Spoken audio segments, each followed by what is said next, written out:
नमस्कार, कार्यक्रम विशेष संवादमा स्वागत गर्दछु म सचिता। विशेष संवादमा हामी कुनै न कुनै विषय वस्तुमा रहेर विशेष संवाद गर्दै आइरहेका छौं। आज हामी विशेष संवादमा विशेषतः पछिल्लो समय निकै नै विकसित हुँदै आएको र आम मानिसले आफ्नो जीवनमा प्रयोग गर्दै आएको फोटो सुटको विषयमा रहेर आज हामी विशेष चर्चा गर्नेछौं। अहिले नेपालको पछिल्लो सन्दर्भमा हेर्ने हो भने हरेक मानिसले विवाह व्रतबन्ध हरेक कुरामा, हरेक चाडपर्वमा उसले आफ्नो जन्मदिन मनाउँदा होस्, हरेक पर्वमा उसले फोटोग्राफर गर्ने गरेको छ, फोटो खिच्ने काम गरिँदै रहेको छ। त्यसले गर्दाखेरि यो फोटो खिच्ने काम विकसित त हुँदै गएको छ र त्यो सँगसँगै आम मानिसले रोजगारी पनि पाएका छन् र यो पेसा मर्यादित र व्यवस्थित पनि हुँदै गएको छ। तर जति सरकारले यो पेसालाई विकास र प्रगतिको बाटोमा लानुपर्ने हो, तर त्यति चाहिँ भएको छैन भनेर यस क्षेत्रमा लामो समयदेखि काम गर्दै आउनुभएका फोटोग्राफी व्यवसायीहरूले बताउनु भएको छ। आज हामी एकजना फोटोग्राफीसँग कुरा गर्नेछौँ। उहाँ विगत केही समयदेखि यो क्षेत्रमा काम गर्दै आउनुभएको छ। उहाँले थुप्रै सम्भावनाहरू पनि यो क्षेत्रमा देख्नु भएको छ। केही कमी कमजोरी सुधार गर्न सकिन्छ पनि भन्नुभएको छ। वास्तवमा वर्तमान अवस्था के छ त यो क्षेत्रको, यस विषयमा चर्चा गर्नेछौँ र चर्चाको लागि हामीसँग हुनुहुन्छ नेपाल फोटोग्राफर महासङ्घका उपाध्यक्ष र त्यसैगरी उहाँ फोटो पसल प्रालीको प्रबन्ध निर्देशक पनि हुनुहुन्छ विक्रम नेउपाने। उहाँसँग समग्र नेपालमा फोटोग्राफीहरूको अवस्था, उहाँहरू के गरिरहनु भएको छ, उहाँहरूको प्रगति, विकास र व्यवस्थितको कुरा आज हामी जोड दिनेछौँ। यसलाई स्वागत छ। हजुर नमस्कार। आराम हुनुहुन्छ? एकदमै आराम हजुर। नेपालमा पछिल्लो समय यो फोटोग्राफीको कुराहरू अहिले पछिल्लो समय निकै चर्चामा आएको छ। धेरैले रोजगारी पनि पाउनु भएको छ। पहिले चाहिँ एउटा दुईटा फोटो खिच्यो, त्यतिकै बस्नु पनि अवस्था थियो। तर उहाँले पेसाको रूपमा, एउटा प्रोफेसनल रूपमा चाहिँ यो कामलाई पाउनु भएको छ। के छ अहिले वर्तमान अवस्था?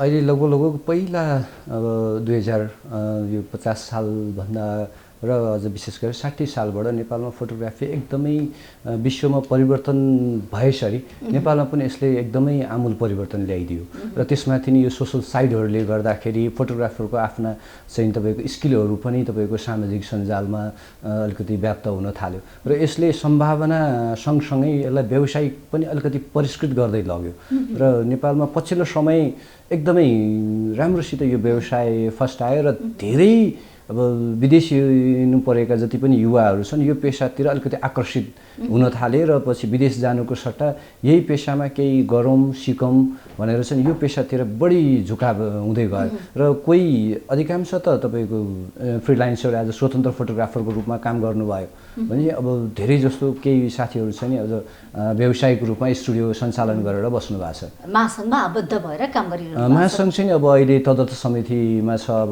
जस्तै अब म चाहिँ काठमाडौँ फोटोग्राफर महासङ्घ काठमाडौँ फोटोग्राफर सङ्घको चाहिँ पूर्व कार्य समिति सदस्य समेत रहेँ र व्यावसायिक रूपमा नेपालमा जति सङ्घ संस्थाहरू छन् अब एकछिनलाई 76 जिल्लामा हुनुपर्ने सङ्घ संस्थाहरू त्यति छैन, केही 15-20 वटा सङ्घ संस्थाहरू शहरी भेगमा मात्रै मात्र छ, केन्द्रित छ यो चाहिँ। भनेपछि अब यहाँले आफैले पनि भन्नुभयो युवा पुस्ताको पहिलो रोजाइमा चाहिँ, रोजगारीको रोजाइमा चाहिँ यो पेसा परेको छ भन्नुभयो। कस्तो छ खासमा यो पेसा? कतिको राम्रो छ? भविष्य के छ? एउटा आम्दानीको स्रोत बन्न सक्छ कि सक्दैन? एकदमै राम्रो छ। अब एउटा साधारण मैले भने अब कम लगानीमै यो पेसामा तपाईँको विभिन्न हाङ्गाभिङ्गाहरू छन्। फ्रेम उद्योग छ, यही फोटो व्यवसाय सम्बन्धीमा गिफ्टका आइटमहरू फोटोग्राफी सम्बन्धीमा छन्। अहिले त झन् तपाईँको चाहिँ अन्तर्राष्ट्रिय बजारलाई हेर्ने हो भने अब तपाईँको चाहिँ सब लेमिनेसन प्रिन्टका चाहिँ नि ऊहरू पनि आए। अनि त्यसपछि गएर फोटोग्राफीमा पनि अब आजकल तपाईँको हेर्नुहोस् रेस्टुरेन्टमा पनि तपाईँको एज अ फोटोग्राफरको डिमान्ड एकदमै व्याप्त छ, देख्छौँ हामीले त्यो एकदमै। र त्यो सँगसँगै तपाईँको अर्को एउटा राम्रो के छ भने अब आजकल यो विशेष कोभिडभन्दा अलिकति अगाडि न्यून रूपमा थियो भने कोभिड पछि चाहिँ नि तपाईँको अनलाइन मार्केटिङ एकदमै विकसित भएर गयो र त्यसले उहाँहरूको आफ्नो फोटोहरूलाई गुणस्तर गर्नको लागि एउटा प्रोफेसनल फोटोग्राफर हायर गर्ने, त्यो अनलाइनमा वेबसाइट डेभलपदेखि लिएर विविध चिजहरू राख्ने, ती चिजहरू भयो। फरक यति हो कि नेपालमा अझ पनि एउटा दुःख लाग्दो कुरो के छ त भन्दाखेरि कपिराइटको कुराहरू। कसैले आफ्नो वेबसाइटमा आफ्नो ब्रान्डको फोटो राख्नु पर्यो भने त्यतिकै वेबसाइटबाट डाउनलोड गर्ने र तपाईँको चाहिँ एउटा फोटोग्राफरको जुन एउटा सर्जकको एउटा सृजना हुन्छ चोर्ने काम चाहिँ नि अत्याधिक भइरहेको छ यो चाहिँ। यहाँले भन्नुभयो अहिले हरेक रेस्टुरेन्टहरूमा हजुर। एउटा फोटोग्राफर भेटिन्छन्, हरेक त्यहाँ ग्राहकहरू पुग्दाखेरि उहाँको फोटोहरू खिच्ने त्यो काम भइरहेको एउटा राम्रो सुरुवात भएको छ हजुर। र कोरोना पछि झन् विकसित भएको छ, त्यसमा पनि अनलाइन मार्केट पाएको छ अनलाइन भन्नुभयो कि अनलाइन मार्केट व्यवस्थित छ? अनलाइन मार्केट अलि व्यवस्थित छैन। म चाहिँ नि किनभने धेरै जस्तो अलिकति म यो चाहिँ नि अब यहाँबाट किन आम एउटा चाहिँ नेपाल सरकारले नै अब ध्यान दिनुपर्ने बेला भइसक्यो।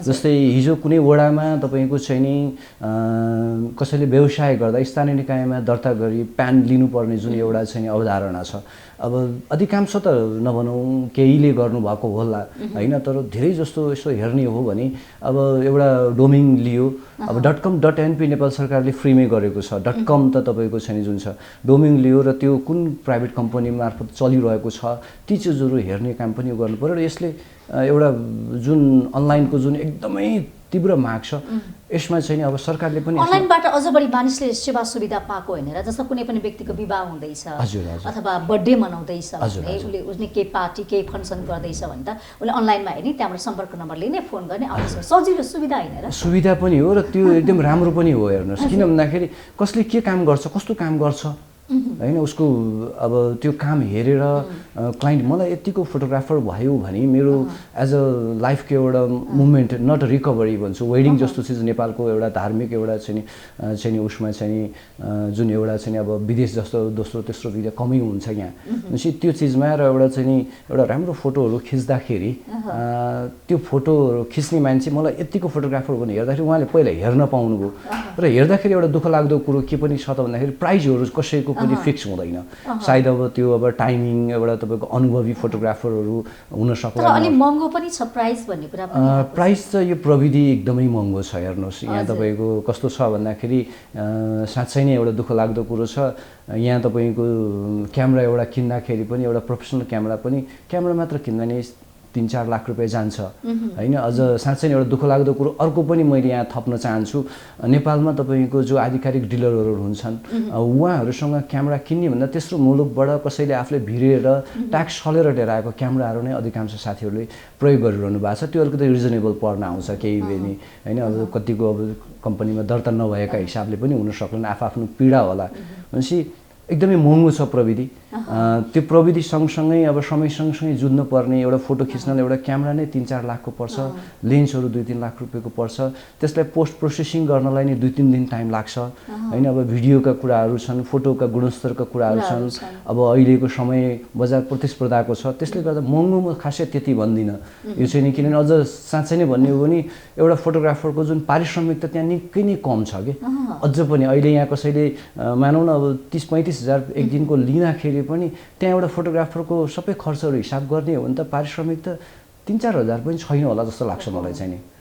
भने पारिश्रमिकमा नि मार रहेछ, पारिश्रमिकमा एकदमै हुनेछ। 30-35 हजार रुपियाँ लिँदाखेरि जुन खटिएको हुन्छ, जुन दुःख हुन्छ, त्यो दुःखलाई हेर्ने हो भने अलिकति कमै छ। त्यो पनि एज अ सिनियर फोटोग्राफरहरूको हिसाबमा, एउटा अनुभवी फोटोग्राफरको हिसाबमा भर्खरै एज अ यो फिल्डमा छिर्छु केही कमाउँछु भन्नेहरूको लागि एउटा अनुभव गेन गर्नेको हिसाबमा त ठिकै छ उहाँहरूको लागि। एउटा धेरै समय बिताइसकेको फोटोग्राफरहरूको वरिष्ठ फोटोग्राफरको लागि चाहिँ नि अलिकति खेद नै लाग्छ त्यो। किनभने अब केही चिज भनिहाल्यो भने तपाईँको किन महँगो यस्तो नि अनि राम्रो, किनभने वेडिङ फोटोग्राफी एउटा यस्तो पेसा हो कि यहाँ तपाईँको नेपालमा मात्र होइन विश्वभरि नै जुनसुकै 24-25 वटा विधा छ फोटोग्राफीमा, त्यो विधाका फोटोग्राफरहरूको आय गर्ने स्रोत नै प्रमुख स्रोत नै वेडिङ फोटोग्राफी हो।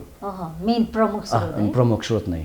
नेपालमा के छ यसको अवस्था? नेपालमा एउटा अवस्था साँच्चै नै दुईवटा चिज मैले देखेको छु। एउटा अलिकति विदेशमा 12 महिना वेडिङ हुन्छ हेर्नुहोस्, किन उभोभरि नेपाल विदेशमा चाहिँ तपाईँको वैशाख जेठ असार भन्ने रहँदैन, एउटा लग्न भन्ने रहँदैन भन्न खोजेको। यहाँ तपाईँको कस्तो छ भने ज्योतिषशास्त्र अन्तर्गत बिहे हेरेर लग्न जुराएर बिहे हुन्छ अनि एकै दिनमा धेरैको बिहे हुन्छ। अब एकै दिनमा एउटा फोटोग्राफर धेरैतिर भ्याउँदैन, त्यस कारणले फोटोग्राफर चाहिँ नि धेरै भए। तर 12 महिना काम गर्न फोटोग्राफरले पाउनु भएको छैन वेडिङ फोटोग्राफरले। किनभने जब सिजनमा एउटा लग्नको समयमा वेडिङ फोटोग्राफी गर्यो र लग्नभन्दा पछि अनि अर्को व्यवसाय खाली हात बस्नु पर्यो, एकदमै ऊ छ, गाह्रो छ। र म त के भन्न चाहन्छु भने के विवाह पञ्चमी मात्र बिहे गरेर जीवन राम्रो हुने त होइन। लग्न भनेको एउटा धर्म, हामी त महिना पनि हेर्छौँ, महिना पनि हेर्छौँ होइन। अलिकति त्यो परिष्कृत हुनुपर्छ, अब समय सन्दर्भ मानिसहरू पनि परिष्कृत हुनुपर्छ, किनभने यसले तपाईँको यही महिना नै बिहे गरेर अझ अहिले चाहिँ एउटा राम्रो भएको छ। म खुसी मान्छु यो अहिलेको नयाँ पिँढीमा जुन एउटा परिवर्तन आएको छ। विदेशमा बस्ने जति पनि आज यहाँबाट चाहिँ नि विदेशमा रोजगारी अथवा पढाइको सिलसिलामा जानु हुन्छ, उहाँहरूले चाहिँ नि त्यो हेरिरहनु भएको छैन। त्यो एउटा राम्रो पनि हो।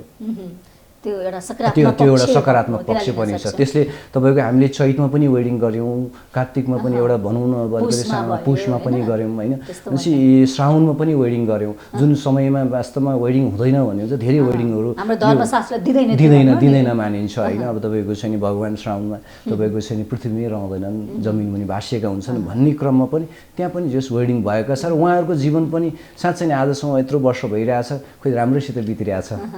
राम्रै छ, राम्रै छ। नेपालमा कस्ता छन् त यो फोटोग्राफरहरूको अवस्था? कतिको योग्य हुनुहुन्छ? जुन बाहिर देशमा जति पनि हुनुहुन्छ नि फोटोग्राफरहरू, उहाँसँग प्रतिस्पर्धा गर्न सक्ने त्यो क्षमता छ? एकदमै अहिले यस्तो राम्रो कुरा उठाइदिनु भयो यहाँले, साँच्चै नै खुसी लाग्छ। केही समय त नभनौँ 2060-61 हामीले यहाँ वेडिङ गर्थ्यौँ। हामी एज अ ब्राइड अथवा ग्रुमबाट वेडिङमा जान्थ्यौँ। अपोजिट साइडबाट विशेष गरेर डेस्टिनेसन वेडिङहरू नेपालमा ज्यादा हुन्छ। विदेशी मुलुकका चाहिँ एज अ कपलहरू नेपालमा आएर वेडिङ गर्नुहुन्छ। सायद यहाँको प्राकृतिक एउटा मनोरम र यहाँ तपाईँको सुन्दरता एउटा चाहिँ एकदमै संस्कृतिले पनि एकदमै धनी छ। त्यो बेलामा उहाँहरूले विदेशबाटै फोटोग्राफरहरू हायर गर्नुहुन्थ्यो कि, र हामी यताबाट तपाईँको चाहिँ एउटा अपोजिट टिमकोबाट काम गरिरहँदाखेरि जुन एउटा चाहिँ हामीलाई यो विदेशबाट आएको छन्, हाम्रो गुणस्तर के होला भन्ने एउटा पीडा पनि हुन्थ्यो, एउटा त्रास हुन्थ्यो, अलिकति सेन्सिटिभ भएर काम गरिरहन्थ्यौँ। त्यो गर्दाखेरि पछिल्लो समय अहिले त तपाईँको विदेशमा भएका अब एउटा रेपुटेड कम्पनीहरू, फोटोग्राफी वेडिङ फोटोग्राफीमा लागेको रेपुटेड कम्पनीहरूले हामीहरूलाई हायर गरिरहनु भएको छ यहाँको वेडिङको लागि। उहाँबाट ल्याउन छोड्नु भइसक्यो अहिले, र प्रतिस्पर्धा पनि अब धेरै जस्तोले गर्न सक्नु भएको छैन, र नेपाली फोटोग्राफरहरू अन्तर्राष्ट्रिय फोटोग्राफरसँग प्रतिस्पर्धा गर्न लायकको बनिसक्नु भएको छ अहिले। भनेपछि उहाँहरू एउटा क्षमतामा भइसकेको छ। एउटा चिज चाहिँ नि अब एउटा अन्तर्राष्ट्रिय फोटोग्राफरहरूको एउटा चाहिँ नि हरेक नेपाल मात्र नभइकन हरेक देशका फोटोग्राफरहरूको एउटा गोलमेज सम्मेलन गरेर त्यसमा पनि नेपाल आबद्धता जनाउनलाई एउटा चाहिँ नि यहाँका फोटोग्राफर सङ्घ संस्थाहरू र त्यस्तै गरेर सरकार लगायत अब एउटा चाहिँ अलिकति यो एउटा चाहिँ ठुलो एउटा चाहिँ सहकार्यको एउटा आवश्यकता देखिसकेको छ मैले। त्यो तपाईँ नेपाल फोटोग्राफर महासङ्घको उपाध्यक्ष पनि हुनुहुन्छ, विभिन्न सङ्घ संस्थामा तपाईँ आबद्ध भएर काम पनि गरिसक्नु भएको छ होइन। अनि यसको लागि सोच्नु भएको छैन यसको विकासको लागि? अब अघि नै मैले सुरुमै यहाँलाई जानकारी गराएको थिएँ, भर्खर गठन प्रक्रियामा रनिङ भइरहेको छ, लामो छ, सरकारको नीति नियमहरू फरक छन् होइन। त्यसपछि अब अहिले तपाईँको चाहिँ नि संरचना, देशको संरचना बदलिएको हिसाबले काम गर्ने चिजहरू छ, र अहिले जति पनि फोटोग्राफरहरू सङ्घ संस्थाहरू छ त्यहाँ साँच्चै नै भन्ने हो भने एउटा अनुभवी एउटा एकदमै बुझेको फोटोग्राफरहरू कम नै सामेल हुनुहुन्छ। किनभने यो यस्तो पेसा भइदियो कि यो एकदमै एकछिनलाई मैले एउटा सानो उनी गरेँ, यहाँ तपाईँको बाहिर काममा चाहिँ तपाईँको एकले अर्कोसँग प्रतिस्पर्धा नै रहन्छ कि, स्वस्थ पनि छैन। अब उसले मेरो मार्केट नै खाइदिन्छ कि मैले सिकाएँ भने म नै हुन्छु कि अलि पलायनमा हुन्छु कि मैले बुझाएँ भने म नै जान्छु भने यो एउटा चाहिँ अलिकति नमजा लाग्छ मलाई। र यो एउटा त्यो विकृतिलाई, त्यो अस्वस्थ प्रतिस्पर्धालाई चिर्नको लागि त्यो सङ्घ महासङ्घले के गर्छ? यसले त एकदमै अवश्य पनि त्यसैको लागि एउटा एजेन्डा के छ तपाईँहरूको? पहिलो कुरो चाहिँ नि एक आपसमा तपाईँको एउटा भावनात्मक सम्बन्ध, भातृत्वको सम्बन्ध स्थापित रहोस्, र नेपालभरि जति पनि छरिएर रहेका सङ्घ संस्थाहरूलाई तपाईँको चाहिँ व्यवसायमा नयाँ प्रविधि के छ त्यो प्रविधिका बारेमा बुझाउने र सिपमूलक तालिमहरू दिने, र नेपालमा जति पनि फोटो व्यवसायी साथीहरू हुनुहुन्छ तिनीहरूलाई कसरी चाहिँ अग्रसर गराउने भन्नेतिर नै बढी छ। यो काम सुरुवात भइसकेको छ? लगभग धेरै मात्रै होइन, यो तयारी भने तपाईँको यो तयारी भइरहँदा पनि काम चाहिँ नि गतिमा गइरहेको छ। जस्तै अब तपाईँको चाहिँ नि हिजो मात्र काठमाडौँ फोटोग्राफर सङ्घले तपाईँको चाहिँ नि एउटा चाहिँ नि अहिलेको नयाँ टिनेजर फोटोग्राफरहरूको माध्यमबाट ट्रेनिङहरू गरिरहनु भएको छ होइन। धेरैले लाभ पनि लिनुभयो, किनभने त्यो लाभले के गर्छ त उहाँहरूमा गुणस्तरको डेभलप हुन्छ होइन, एकदमै गुणस्तर। अब अहिले जुन एउटा गुणस्तर क्यामेराले दिने गुणस्तर एउटा छ, तर साथसाथै तपाईँको पोस्ट प्रोसेसिङले दिने हुन्छ नि, एउटा लोकेसन कहाँ गएर खिच्ने, कस्तो सिन लिने, त्यो धेरै कुराहरू हुन्छ। हजुर हजुर हजुर, त्यो त सिक्ने पनि जरुरी छ है यो। एकदमै एकदमै एकदम डेफिनेटली छ। लाइटिङदेखि लिएर तपाईँका चाहिँ एउटा मात्र प्रिन्टिङको कुराहरू पनि छन् कि प्रिन्टिङ तपाईँले राम्रो काम गर्नुहुन्छ होइन, राम्रो फोटो खिच्नु भएको छ, राम्रो पोस्ट प्रोसेसिङ पनि गर्नुभयो, तर प्रिन्ट गर्ने राम्रो ठाउँ नै छैन भने अब भन्नुहोस् फोटो कसरी राम्रो भयो फेरि। त्यस कारणले हामीले एउटा मात्र होइन 4-5 वटा कुराहरूलाई पुरै ध्यान दिएर गर्नुपर्ने काम हो। प्रिन्टिङले पनि फरक पार्छ। हामीले मोबाइलमा हेरेको फोटो जस्तो प्रिन्टमा किन आइरहेको छैन होइन, ती चिजले के छ प्रिन्टिङमा। र अहिले प्रिन्टिङमा एउटा चाहिँ नि समयअनुसार धेरै परिवर्तन भइसक्यो। विदेशमा हेर्ने नै हो भने इन्जेक्टका गुणस्तरीय प्रिन्टहरू आइसके, तर नेपालमा त्यो महँगो लगानी भित्रिन सकिरहेको छैन।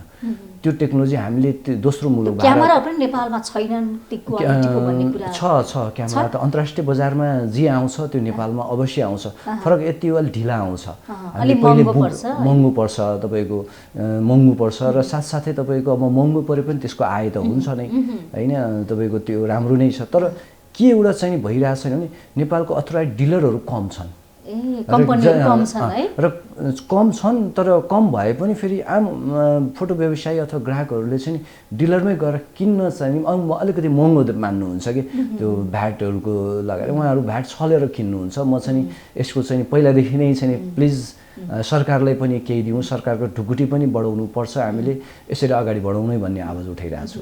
भने करको दायरामा हुनुहुन्छ, करको दायरामा हुनु पर्यो। र धेरै जस्तो व्यवसाय उहाँले राज्यसँग संलग्न गराउनको लागि चाहिँ के प्रयास? यही नै महासङ्घको एउटा चाहिँ नि मुख्य नै एजेन्डा नै हुन्छ कि हामीले पहिलादेखि नै स्वतन्त्र फोटोग्राफर होस् चाहे व्यावसायिक फोटोग्राफर होस्, राज्यसँग सम्बन्ध भएपछि हामीले राज्यलाई आवाज उठाउन सक्छौँ। जब राज्यलाई नै हामी फोटोग्राफरले केही दिइरहेका छैनौँ भने अनि लगानीको कुरा कहाँ गर्ने? यहाँ अरबौँको लगानी गर्नुपर्ने चिज छ। अब दिनानुदिन व्यवसाय अलिकति खस्किएको जस्तो देखिरहनु भएका छन्, तर त्यो भनेको उहाँले समयअनुसार परिवर्तन हुन नसकेर चाहिँ हो। त्यस कारण व्यवसायमा धेरै अवसरहरू छन्, धेरै तपाईँको चाहिँ यो ठुलो एउटा उद्योगको रूपमा ल्याउनु पर्ने अवस्था आइसकेको छ। फोटोग्राफी व्यवसायलाई पनि उद्योगको रूपमा हामी ल्याउन सक्छौँ। एकदमै, यो त एकदमै अहिलेको त एकदमै आवश्यकता नै हो। हेर्नुहोस् यहाँ अहिले तपाईँको चाहिँ नि धेरै फ्रेम उद्योगहरू स्थापित भइसके, नेपालमै तपाईँको चाहिँ नि उत्पादन हुन थाल्छ। त्यहाँबाट भन्नुहोस् त कति विदेशी नै लागेका मानिसहरू त्यहाँ रोजगारी पाइरहनु भएको छ होइन। प्रिन्टिङकै कुरा गर्ने हो भने एउटा ल्याबमा पनि तपाईँको केही नभए पनि एज अ के अरे मार्केटिङमा जाने मान्छे पनि चाहिन्छ, प्रिन्टर चाहिन्छ होइन। अलिकति एउटा चाहिँ नेपालमा जस्तै अन्तर्राष्ट्रियमा चाहिँ अलिकति मापदण्ड छ। अब तपाईँको मापदण्ड अलिकति भएन, ल्याबहरू कसरी काम गर्ने भन्ने कुरा व्यवस्थित भएन। यहाँ अहिले कस्तो छ भन्दाखेरि जस्तै सिल्भर हेलाइट टेक्नोलोजी जति हामीले पहिला रिलको जमानामा हिकोला अथवा भनौँ न पान्डोरोमा विभिन्न चाहिँ कलर ल्याबहरू, फोटो कन्सन लगायत विभिन्न ल्याबहरूमा जुन एउटा प्रिन्ट हुन्थ्यो त्यो केमिकल प्रोसेस, अहिले पनि डिजिटल भए पनि त्यही केमिकल प्रोसेस नै हो क्या, जसको फोटोको गुणस्तर 100औं वर्ष हुन्छ। तर अहिले जुन एउटा बजारमा अस्वस्थ प्रतिस्पर्धाको लागि केही नेपालमा त्यति गुणस्तरीय इङ्कजेक्ट आउन सकिरहेको छैन। जुन 21 कलर 12 कलरको हुन्छ, महँगो पनि पर्छ। 700 ml नै 3.5 लाख 4 लाख त इङ्क नै पर्छ कि। अब त्यो यहाँ हामीले गर्दाखेरि त एउटा सानो फोटो नै लगभग 150-200 रुपियाँ पासपोर्ट साइजको एउटा भनौँ 4x6 को एउटा अहिले हामीले जुन 10-12 रुपियाँमा लिइरहेको फोटो नै उपभोक्तालाई 150-200 रुपियाँ पर्छ कि त्यो गुणस्तर प्रयोग गर्यो भने। त्यस कारण गुणस्तरविहीन फोटोहरू बढी निस्किरहेछ उडेर जाने। यसमा चाहिँ फोटोग्राफर पनि कस्तो छ भन्ने कुरा भर पर्छ है, एउटा फोटो निकाल्नको लागि, गुणस्तर फोटो ल्याउनको लागि त्यो पनि पर्छ। र म यो सँगसँगै एउटा उपभोक्तामा पनि सचेतना कम नै छ फोटो प्रिन्टिङ र फोटोग्राफी सम्बन्धी। किन कम छ भन्दाखेरि फोटोग्राफी यस्तो हो जसले हेर्नुहोस् अहिले म एकछिनलाई मानौँ कसैको वेडिङ म खिचिरहेको छु, वेडिङमा बाजा बजाउनु एकछिन तपाईँको ब्यान्ड बाजाको काम गर्नेहरूले त्यो दिन काम गर्नुहुन्छ सकिन्छ, पार्टी पनि त्यो दिन हुन्छ सकिन्छ। हरेक चिजहरूको जुन एउटा मुभमेन्टहरू हुन्छ नि त्यो दिन सबै कहाँ रहन्छ त फोटो र भिडियोमा रहन्छ कि त्यसलाई वर्षौँसम्म हेरेर तपाईँको चाहिँ नि एउटा आनन्द लिने चिज भनेको त्यो फोटो र भिडियोले मात्र गराउँछ भनेपछि यो चिजलाई एउटा कपल फोटोसुट मात्र होइन मुभमेन्टहरू मानौँ न अब स्टेजमा हेर्नु पर्यो स्टेजमा दुलादुलैलाई मात्र फोकस होइन बाहिर तपाईँको एउटा बच्चा एज अ गेस्टको एउटा बच्चा खेलिरहेको छ लडिरहेछ हाँसिरहेछ त्यो पनि एउटा चाहिँ मुभमेन्ट क्याप्चर चाहिँ हुनसक्छ त्यहाँ तपाईँको उहाँहरू त्यहाँ इन्जोय गरेर गेस्टहरूसँग गरिरहनु भएको छ अर्को साइडमा एउटा हर्षोल्लासले नाचगान भइरहेछ त्यो मुभमेन्टहरू पनि एकदमै भ्यालुएबल किनभने अर्को एउटा कुरा कस्तो भने जीवनमा एकचोटि राम्रो हुने दिन भनेकै बिहे हो है या आफ्नो बिहेमा मानिस राम्रो हुन्छन् या अरूको बिहेमा जानु पर्दाखेरि राम्रो बनेर जान्छन् होइन यहाँ तपाईँको यस्तो राम्रो छ कि हामीले त्यहाँ नै ठुलो एउटा व्यापार गर्न सक्छौँ कि त्यहाँ नै तपाईँको चाहिँ नि हरेक एउटा परिवार तपाईँको आफ्नो परिवारसम्म चट्ट परेर आउनु भएको हुन्छ उहाँहरूको एउटा फ्यामिली फोटो टक्क खिचेर सर तपाईँको छ म डेलिभरी गरिदिन्छु भन्ने एउटा प्रोसेस गर्ने हो भने तपाईँको एउटा वेडिङको 30,000 को बजेटमा तपाईँले काम गरिरहनु भएको छ भने पनि तपाईँले त्यहाँबाट 1.5-2 लाख रुपियाँ कमाउन सक्नुहुन्छ एकदमै धेरै मान्छे त्यहाँ जोडिएको हुन्छ अर्को बेमा बोलाउँछ अर्को बेमा त त्यो त डेफिनेटली राम्रो हुन्छ तपाईले राम्रो क्वालिटी दिनुभयो चित्त बुझाउनु भयो खुसी पार्नु भयो एकदमै धेरै नै यस्तो छ तपाईँको कि धेरै युवाहरूको एउटा प्रमुख रोजाइ पनि हो कि फेरि यो फोटोग्राफी आज तपाईँको चाहिँ नि सोसल मिडियाले झनै यसलाई त यति राम्रो बनाइदिएको छ नि यसप्रतिको चाहिँ आकर्षण तर एउटा कमजोरी भनेको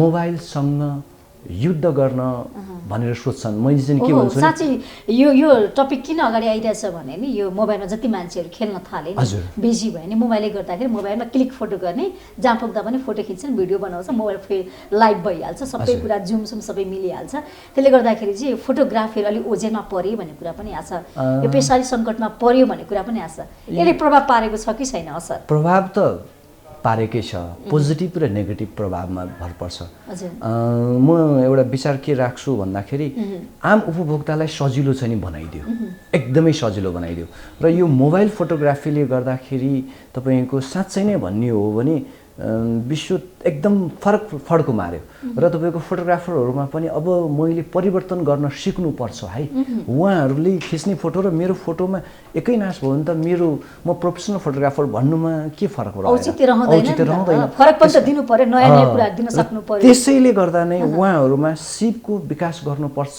र स्रोत पनि बढाउनु पर्छ भन्ने एकातिर गयो र मोबाइलले धेरै राम्रो गरिदिएको छ भन्छु म यसले तपाईँको झन् हिजो फोटो खिच्नलाई रिल किन्नु पर्थ्यो होला हैन डिजिटल यदि प्रविधि नभइदिएको भए तपाईँको चाहिँ फोटो खिच्नलाई कुनै स्टुडियो धाउनु पर्थ्यो होला अहिले त्यति त परेन नि समय बच्यो हैन फेरि गुणस्तरीय मोबाइलहरू आइसक्यो अहिले साँच्चै नै अमेरिकामा मैले यो अस्ति भर्खरै हाम्रो विमलजीको एउटा सानो इन्टरभ्यू हेरेको पनि थिएँ अमेरिकातिर त अहिले तपाईँको मोबाइलबाटै वेडिङ फोटोग्राफी हुन थालिसकेको छ हेर्नुहोस् हैन भन्नुको मतलब के छ त भनेदेखि अब अहिले यहाँ चाहिँ नि नेपालमा एउटा चाहिँ कस्तो ठुलो क्यामेरा बोक्यो भने चाहिँ नि ठुलो फोटोग्राफर हैन भारी क्यामेरा बोक्यो भने सानो बोक्यो भने होइन कि भन्ने नपत्याउने छ त्यो एउटा चाहिँ नि छ त्यो चिर्दै गइहाल्छ किनभने गुणस्तरले बोलिहाल्छ अब मिररलेसको जमाना आइसक्यो यो डिएसएलआरबाट तपाईँको मिररलेसमा गइसक्यो मोबाइल पनि यी सबै मिररलेस क्यामेरा हुन् यसले तपाईँको जे देखिन्छ त्यही क्याप्चर हुन्छ र निकै राम्रो पनि छ यसले त साँच्चै नै बजारलाई झन् विकसित गराइदिएको छ भन्छु म विश्व बजारसम्म चाहिँ एउटा प्रतिस्पर्धामा लगेको छ झन् सजिलो पनि छ एउटा मैले हजुरको यही कुरा गर्ने कस्तो छ भने एप्सहरू छन् एउटा कम्प्युटर किन्न परेन त्यहीँ बसेर बनाउन पनि त सक्यो नि त हजुर यति बेला पालो भएको छ विश्रामको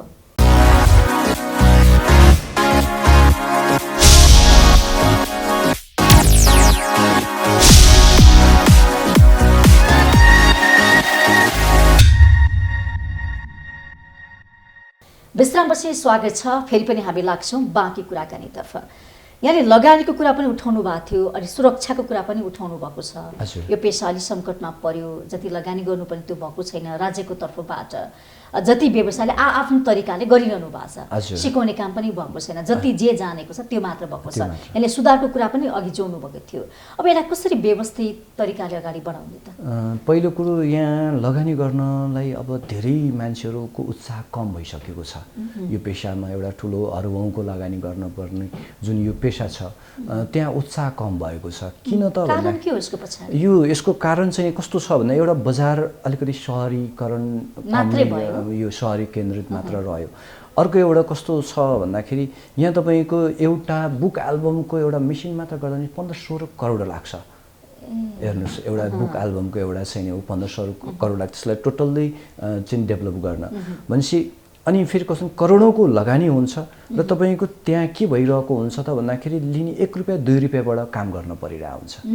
एकछिनलाई उदाहरण मानौँ, आजभन्दा हजुरले डिजिटल 2058 सालमा जब ठमेलमा पहिलो डिजिटल कलर ल्याब स्थापित भयो त्यो बेलामा एउटा 4x6 प्रिन्टको फोटोको मूल्य 45 रुपियाँ थियो। अहिले 10 रुपियाँ छ। अझ अस्वस्थ प्रतिस्पर्धा भएर तपाईँको 8 रुपियाँ 7 रुपियाँमा पनि बिक्री वितरण भइरहेको छ। सस्तो मूल्यमा दिनुपर्ने हैन, तर सस्तोमा गुणस्तर छ कि छैन उपभोक्तालाई नै थाहा छैन के कारणले त्यो त्यति आइरहेको छ हैन। नेपालमा तपाईँको त्यत्रा टेक्नोलोजीहरू भित्रिएका छन् तर किन थपिनुको सट्टा घट्दै घट्दै एउटा कबाडीको उसमा मेसिनहरू पनि तपाईँको बिक्री भइरहेछ। यहाँ तपाईँको गुणस्तरीय प्रिन्ट बुझेका मान्छेहरू पनि कम रहे। ती दक्ष जनशक्ति छैन यहाँ त्यति छैन।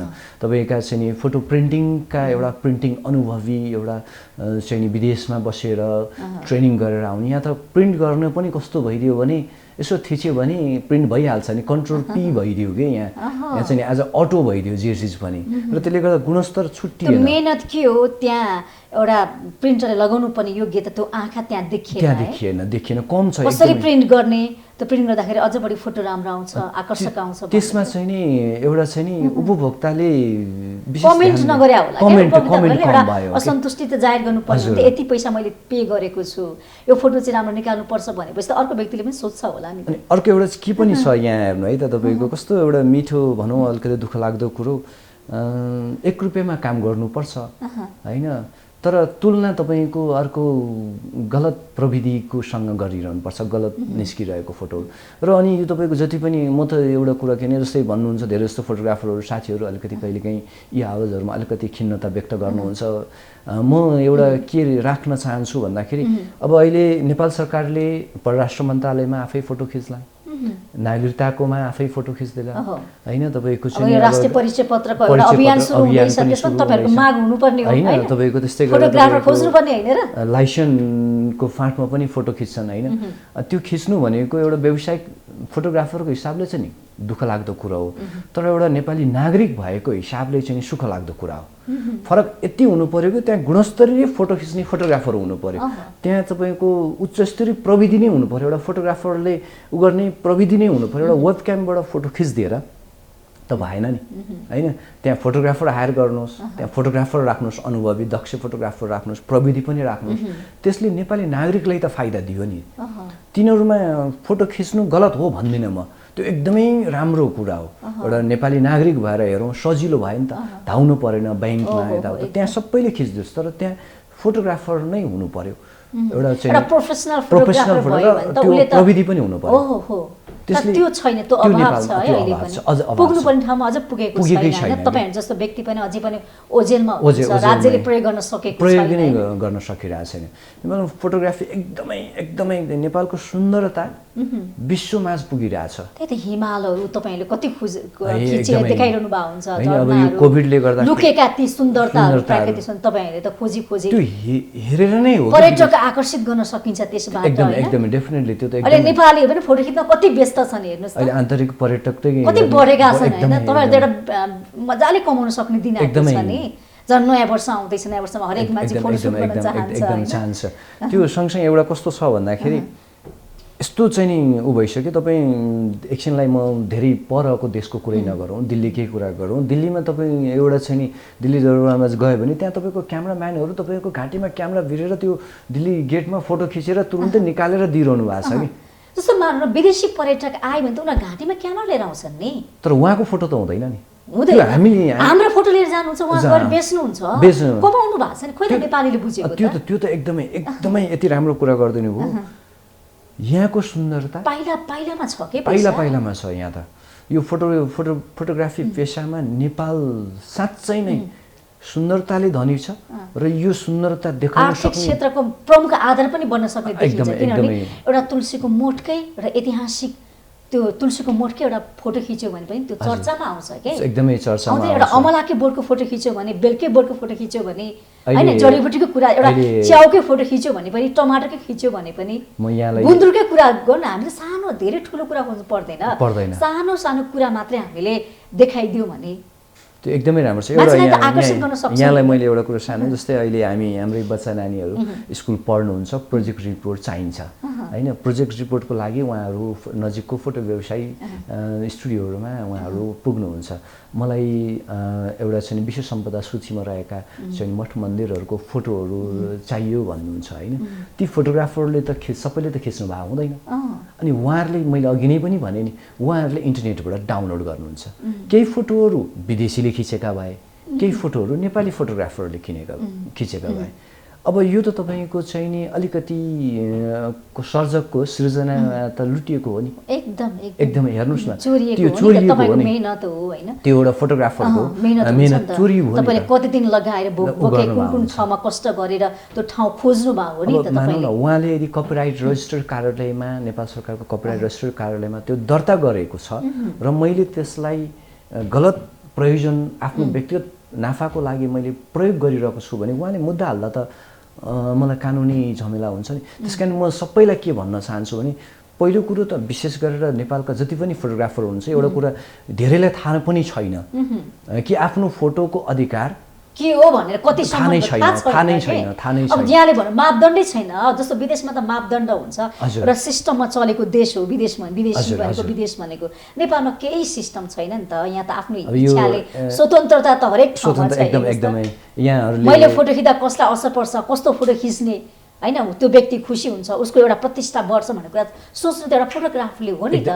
जस्तो तपाईँ मेरो फोटो खिचिरहनु भएको छ भने मेरो गरिमा त उच्च हुने खालको फोटो खिच्नु पर्यो र त्यो तपाईँको मैले फोटो खिचिरहेको छु भने त्यसको फोटोको अधिकार चाहिँ नि फोटोग्राफरमै हुन्छ। एउटा तपाईँको नैतिक आर्थिक अधिकारमा तपाईँले मलाई आर्थिक लाभ दिनुभयो होला होइन, तर एउटा त्यो नैतिक अधिकार भन्छ त्यसलाई, जुन एउटा फोटोग्राफरसँगै रहन्छ र त्यो आफ्नो अधिकार पनि फोटोग्राफरले प्रयोग गर्न सक्नु भएको छैन। एकदमै दुःख लाग्दो नै मान्छु म कि यो नबुझेर हो के खास यो चाहिँ अलिकति कमजोरी नै भयो।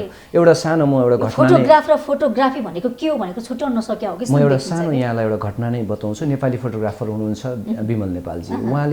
उहाँले एउटा चाहिँ आफूले खिचेको फोटो जब चाहिँ भारतीय प्रधानमन्त्री मोदीले चाहिँ नि आफ्नो चाहिँ सामाजिक सञ्जालमा ह्याप्पी दीपावली भनेर राख्नुभयो, त्यसले उहाँ अमेरिकामा हुनुहुन्थ्यो र उहाँले त्यहाँको कपिराइटमा उहाँले त्यो मेरो फोटो क्लेम गर्नुभयो र त्यसले साँच्चै नै एउटा चाहिँ नि धेरै अलिकति एउटा मिडियामा पनि प्रचार प्रसार भयो।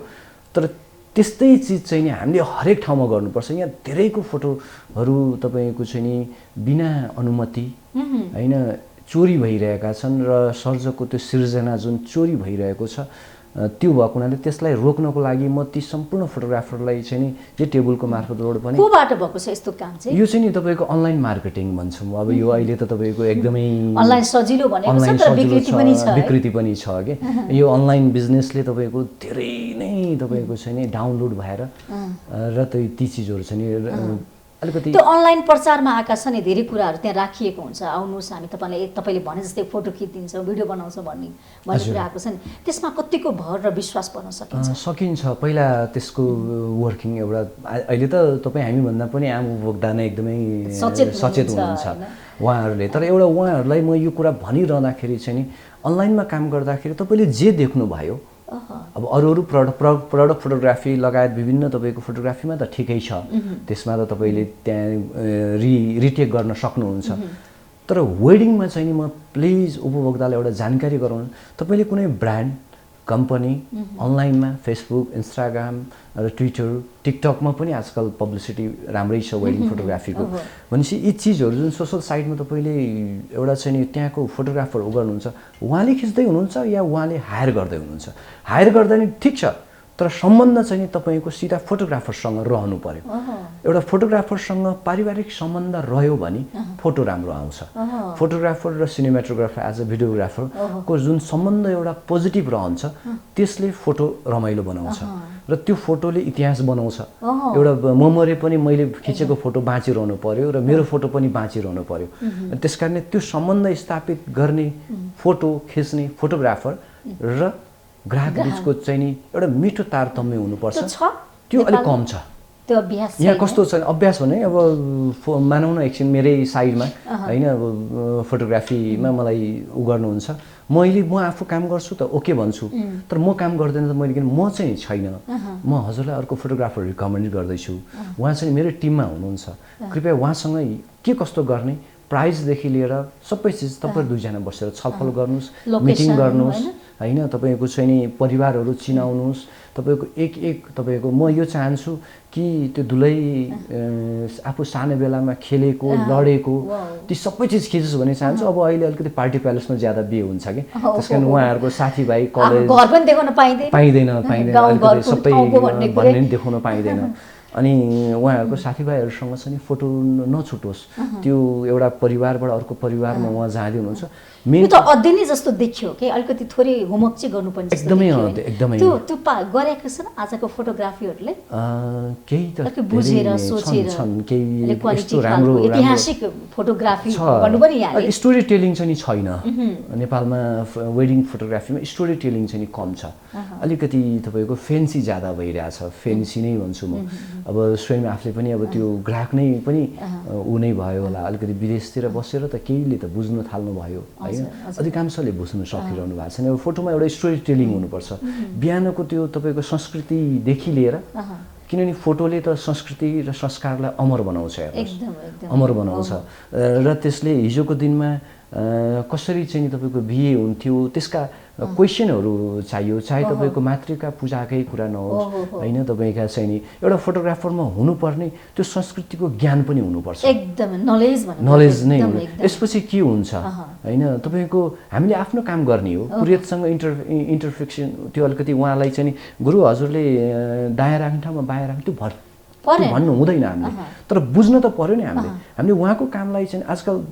सबै त नभनौँ केही अधिकांशले झुकिन्छ समस्या हुन्छ तनावको बीचमा कहिलेकाहीँ चाँडै पार्टी पालेर छोडिदिनु पर्ने एउटा चाहिँ समस्या हुन्छ त्यसले गर्दाखेरि चाहिँ नि संस्कृति लोप भइँदै गएको छ संस्कृति चाहिँ नि किनभने पहिला जुन वेडिङ हुन्थ्यो एउटा विधि हुन्थ्यो यज्ञमा जुन 2.5 घण्टाको टाइम हुन्थ्यो अहिले उस्तै परे 5 मिनेटमै यज्ञको काम सकिन्छ नि है त्यस्तै संस्कृति को एउटा तपाईको स्वयंवर गर्दाखेरि 3 चोटी फोटोबाट भिडियोबाट देखाउन पाछैन त्यो एउटा 3 चोटी घुम्नुको पनि अर्थ छ दुबोको माला नै किन हो त्यसको पनि अर्थ छ तपाईको बरनी गर्दाखेरिको तपाईका चाहिँ नि के रे दुलैका चाहिँ नि भनौं न पिता र ज्येष्ठ सदस्यबाट बरनी गराउँदाखेरिका पनि अर्थ छन् छाता ओढाउनु र त्यो घडीको पनि अर्थ छ के हामीहरुले बुझेकै छैनौं घडी अहिले त अब मोबाइलमै घडी हुन्छ भन्ने खालका पनि आउँछन् तर त्यो घडीले एउटा समय एउटा केन्द्रित के गरिरहेको त्यसको केही मेन्सन हुन्छ त्यस्तै गरेर तपाईको सिन्दूरदेखि लिएर तपाईको लाभा दिनीदेखि लिएर ती जुन छन् त्यो एउटा फोटोग्राफरमा त्यसको चाहिँ नि नलेज चाहिँ नि संस्कृतिको नलेज चाहिँ एकदमै हुनुपर्छ चाहे मङ्गोलियन होस् चाहे आर्यन होस् हैन नेवारी वेडिङमा यो पेशा अपनाउने सबैमा चाहिन्छ त्यो अनुभव चाहिँ नि त्यो ज्ञान चाहिँ नि अपरिहार्य नै छ नत्र त नि त्यसले यसपछि के हुन्छ मानौँ न अब मैले अहिले रिङ लगाइरहेको बेला फोटो मात्र खिच्ने काम होइन एउटा स्टोरी नै एउटा फिल्म जस्तो एउटा स्टोरी बनाउन सक्नु एकदमै जान्छ के र त्यो हरेक मुभमेन्टहरु यस्तो रहन्छ कि मानौँ न तपाईको त्यो मुभमेन्टहरुले त्यो पछिल्लो जीवनमा त्यसले धेरै आनन्द दिन्छ के त्यो पल्टाइरहँदाखेरि एउटा यस्तो होस् कि एउटा दुलैले सबै चीज बिर्स्यौं तर त्यो फोटोग्राफरले खिचेको फोटो चाहिँ नि आफूले सुन गहना जहाँ जसरी सुरक्षित राख्नुहुन्छ नि त्यस्तै गरी नै त्यो एल्बम लगाएर राख्दियोस् भन्ने चाहन्छु म चाहिँ नि त्यो खालको फोटोग्राफी पनि हुनु पर्यो के जब त्यो हुन्छ नि अनि त फोटोग्राफरको इज्जत त एकदमै राम्रो कुरा गर्नु भएको छ त्यसको लागि त अब त्यस्तै खालको प्रविधि चाहियो त्यस्तै जनशक्ति चाहियो हामी कहाँ हैन राज्यले पनि त्यही अनुसारकै एउटा सेवा सुविधा दिन सक्नु पर्यो हैन अनि यो चाहिँ अलिकति राज्यतिर अलिकति जाँदैन यो चाहिँ एज नेपाली जुन उपभोक्ता हुनुहुन्छ आफ्नो छोराछोरीको जसको बिहे गर्न चाहदै हुनुहुन्छ र जसको आफ्नो बिहे हुँदैछ भनौँ एउटा फोटोग्राफर हायर गर्दाखेरि सचेत रहनु पर्यो अब आजकल हामीहरूले पनि धेरै नयाँ ग्राहक पाउँदैनौं किन भन्दाखेरि अब अलि पुरानो ग्राहकहरूले नै 3-4 महिना अगाडि नै बुकिङ गरिसक्नु भएको हुन्छ अनि कति नयाँ पनि छ कि छैन यो फोटोग्राफरमा? पहिले कस्तो थियो र अहिले कसकै विकास भएको छ, परिवर्तन? विकास सँगसँगै अलिकति विकृति पनि भएको छ। केही फोटोग्राफीहरूमा मैले अघि नै भने अनुभवको मात्रा कम छ। दुल्हा-दुलहीको फोटो खिच्नु मात्र विवाह फोटोग्राफी होइन। मैले चाहिँ नि दुल्हा-दुलहीको फोटो खिच्नुलाई चाहिँ नि त्यसलाई as a pre post wedding भन्छौँ। आजकल कमाइ धेरै छ। एउटा म्युजिक भिडियो जस्तो बनाएर तपाईँको चाहिँ नि वेडिङ गर्ने, एउटा कुनै भेन्यूमा गएर तपाईँको चाहिँ नि सुट गर्ने एउटा प्रचलन नेपालमा एकदमै तीव्र छ होइन। त्यसको लागि अब त्यसले साँच्चै नै त्योभन्दा पनि अलिक इतिहास बोक्ने खालको खिच्नु पर्यो। त्यो अघिल्लो चोटिमा त्यो गाउँघर एउटा स्टोरी टेलिङ हुनु पर्यो। उहाँहरूको सम्बन्धको पनि स्टोरी टेलिङ हुनु पर्यो। त्यो आउनु पर्यो। गीतहरूमा पनि अब तपाईँको कपिराइटका कुराहरू हुन्छन् युट्युबमा राख्ने बेलामा होइन। त्यही भएर त्यो गीतहरूमा त्यो छ नि त त्यो छ होइन। कपिराइट आफ्नै मौलिकता भनेको कमैको छ होइन, जुन फ्री छ। त्यो विवाहमा एउटा दुलैको लागि बज्ने गीतहरूमा पनि त्यो ठ्याक्कै गीत हालेको छैन कि त्यो अहिले पहिलाको भन्दा अहिले छ। अब अहिले छ तर धेरै यो अब हामीले उद्योग बनाउनु पर्छ भने नि अब मैले नै होमवर्क गरिरहेको छु टोटल्ली सुरुदेखि लास्टसम्म एउटा आफ्नै गीत कम्पोज होस् होइन। आफैले नै तपाईँको चाहिँ नि त्यसमा ब्याकग्राउन्ड ट्युनहरू आफैले नै कम्पोज गर्न सकियोस् होइन। अनि एउटा दुःख लाग्दो कुराहरू चाहिँ नि के छ नि, रिस्क फ्याक्टर ज्यादा छ यो फिल्डमा। धेरै साथीहरूले अहिले चुनौती धेरै छ। जस्तै मानौँ न अब एकछिन मैले आज वेडिङ कसैको गरेँ, त्यो चिज तपाईँको चाहिँ नि उड्यो, फर्मेट भयो, कपी गर्दाखेरि मिस्टेक गरेँ होला, मेमोरी कार्ड क्र्यास भयो होला। त्यो चिजले चाहिँ नि के उहाँहरूको बिहेको त्यो चिजहरू कता गयो? त्यो त आफ्नो एउटा दायित्वभित्र। त्यस कारणले एग्रिमेन्ट चाहिँ गर्नुपर्छ। इलेक्ट्रिक चिजहरू हामीले चाहँदैनौँ नि त, त्यो चिज त्यस कारणले भोलि तपाईँका ती विभिन्न चिजहरू उ गर्नलाई एग्रिमेन्ट चाहिँ रहनुपर्छ। वेडिङमा 2-4 चोटि मिटिङ रहनुपर्छ क्लाइन्टसँग, परिवारसँग र परिवारै हुनुपर्छ भन्छु म चाहिँ। त्यसरी नै काम भएको छ कि छैन? छलफल गरेर यसरी गर्ने, यसरी सुट गर्ने। नर्मली हामीले त भिजुअलाइज नै दिन्छौँ। हामीलाई त किन अब काम गरिरहेको हुन्छौँ होइन। कतिले चाहनुहुन्न होइन, भिजुअलाइज नै हुन्छ। यो बेलामा यो फोटो खिच्ने तपाईँहरूको, यो बेलामा फ्यामिली फोटो खिच्छौँ, यो बेलामा हामीले चाहिँ नि केही पनि उ गर्छौँ, यो बेलामा यस्तो गर्छौँ भनेर जुन उहाँहरूलाई जुन एउटा ब्रिफिङ गर्छौँ उहाँहरूलाई भिजुअलाइज गराउँछौँ कि तपाईँहरूको कुन टाइममा कसरी के गर्ने। त्यो टाइमलाई, त्यो मोमेन्टलाई हामीले डिस्टर्ब दिनु हुँदैन। हेर्नुहोस्, त्यो संस्कृतिलाई बिगारिदिनु हुँदैन। फोटोग्राफरले नै सपार्ने पनि फोटोग्राफरले नै हो र बिगार्ने पनि फोटोग्राफरले नै हो। केही चिजहरू गल्ती भएका छन् भने त्यसलाई कसरी सही बनाउनेतिर प्रेरित गर्ने, त्यो चिजमा चाहिँ विशेष। र म त धेरै जस्तो वेडिङ कपलहरूलाई के भन्छु भन्दाखेरि संस्कृति बुझिदिनुहोस्। जस्तो विवाहमा पनि विदेशी ड्रेसहरू लाउने भन्दा पनि नेपाली ड्रेस एकदमै होइन। एउटा तपाईँले कस्तो राम्रो कुरा गर्नु, यहाँ साँच्चै नै विदेशमा वेडिङ तपाईँहरू जस्तो फोटोग्राफरले पनि नेपालीको विवाह भएको देखिन्छ होइन, तर विदेशीको ड्रेस ला हुन्छ कि त्यो नेपाली कल्चर, नेपाली संस्कार त्यो देखिने अहिले छ। भयङ्करै छ अहिले त तपाईँको नेपाली साँच्चै नै नेपाली ड्रेस चाहिँ नि अलिकति उ छ। अलिकति दुलहीको हकमा अलिकति केही चिज फरक होला। दुलहीहरूको हकमा, दुल्हाहरूको हकमा चाहिँ नि अब दौरा सुरुवाल जुन लगाइन्छ त्यो नै छ होइन। त्यो वान टाइम लगाउनुहुन्छ क्या दुल्हाले। जुन ड्रेस लगाउनुहुन्छ नि त्यो उपरान्त अब कहिले पनि लाइफमा लगाउनुहुन्न क्या। त्यो दुल्हाले लाउने, दुलही त्यो होइन। तर दुल्हाले जुन त्यो ड्रेस लगाउनुहुन्छ नि हो, त्यसको राम्रो फोटो चाहिँ हामीले दिन जान्नुपर्छ। किन अब लोकेसन पनि त एकदमै इम्पोर्टेन्ट कुरा होला। एकदमै अब हामीले गरिरहँदाखेरि पेड लोकेसन भनेको अब गोदावरी होइन, कुनै होटेलहरू होइन, तपाईँको चाहिँ नि नगरकोट, यस्ता पेडहरू केही यो त पहिलेदेखि प्रचलनमा अरू नयाँ केही खोजी भएको छ नयाँ नयाँ फोटोसुटको लागि? फोटोसुटको लागि त्यो एउटा ठाउँ नै भएन कि, छैन कि। अब फिल्म सुटको लागि जुन स्टुडियोहरू हुन्छ, एउटा प्रोग्रामहरू भनौँ न, रियालिटी सो, जुन एउटा स्पेस चाहिन्छ, ती चिजहरूको लागि चाहिँ नि भयो। तर एज अ वेडिङको लागि एउटा ठुलो एउटा सिनेमा भनौँ न खिच्ने एउटा ठाउँ एउटा भयो भने साँच्चै नै त्यसले राम्रो पनि गराउँछ। नयाँ आयामहरू खोज्नुपर्ने खोज्नै पर्छ। हस्, समय र संवादको लागि यहाँलाई धेरै धेरै एकदमै, यहाँलाई पनि एकदमै धन्यवाद। आज हामीले कार्यक्रम विशेष संवादमा नेपाल फोटोग्राफीहरूको अवस्था के कस्तो छ, सम्भावना, चुनौती र आगामी रणनीतिको विषयमा रहेर कुराकानी गऱ्यौँ। र कुराकानीको लागि हामीसँग हुनुहुन्थ्यो विक्रम नेउपाने। कार्यक्रमबाट म पनि बिदा हुन्छु। बिजनेस प्लस टेलिभिजन हेर्दै गर्नुहोला। नमस्ते।